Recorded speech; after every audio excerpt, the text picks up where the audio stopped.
প্রান্তজনের কণ্ঠস্বর। কথা অমৃত সমান। আজ স্বামী ত্রিগুণাতীতানন্দজি যা বলেছেন, ঈশ্বর আমাদের সর্বজনীন আদি পিতা। তিনি শাশ্বত, সর্বব্যাপী এবং সর্বরক্ষাকারী। তিনি চোখে দেখেন, কানে শোনেন, মন ও বুদ্ধি দিয়ে অনুধাবন করেন। তিনি আমাদের সবার সর্বজনীন ও আদি পিতা হওয়ায় আমরা পরস্পর ভাই। সব নশ্বর ও পার্থিব বস্তুর মধ্যে একমাত্র মানুষই সর্বশক্তিমান পরমেশ্বরের সিংহাসনের কাছাকাছি। পৃথিবীর সব সৃষ্টির মধ্যে মানুষই শ্রেষ্ঠ। যখন আমার ভাই বোনেরা লতা পাতা খেয়ে দিন কাটাচ্ছে, তখন আমি যদি ভালো ভালো খাবার খেয়ে নিজেকে চরিতার্থ মনে করি, নিজেকে স্বচ্ছন্দে রেখে আমার ভাই বোনদের অনাহারে থাকতে দেখি, তাহলে আমি মানুষ নই, নিষ্ঠুর বলেই গণ্য হবে।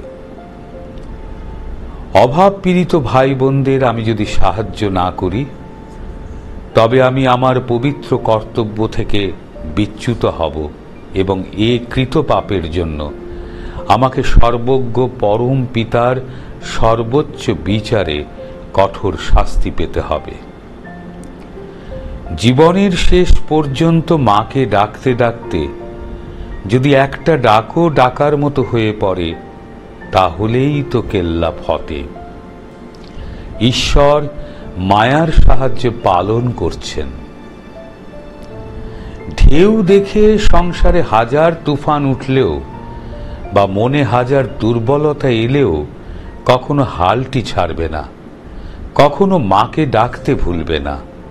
তা তোতা পাখির মতো মুখের বাহ্যিক ডাকাই হোক, আর সরল ভক্তের মতো আন্তরিক ডাকাই হোক। আমরা ভাবি আমরাই নিজেদের রক্ষণাবেক্ষণ করছি, কারণ আমরা অজ্ঞ। কিন্তু সেই অল্প বয়স্ক বালকটি জন্ম থেকেই সাধু। জগতে সে যে মুহূর্তে এসেছিল, তখন থেকেই সে জানত তার জীবনের উদ্দেশ্য কি। তাই সে ঐহিক শিক্ষা বর্জন করে উচ্চতর বিষয়গুলিতে জ্ঞান লাভে মনোনিবেশ করল। কথা অমৃত সমান।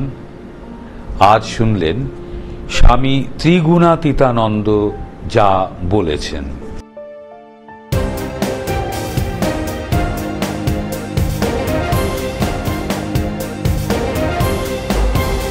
আমোদরিয়া news, voice of the marginal.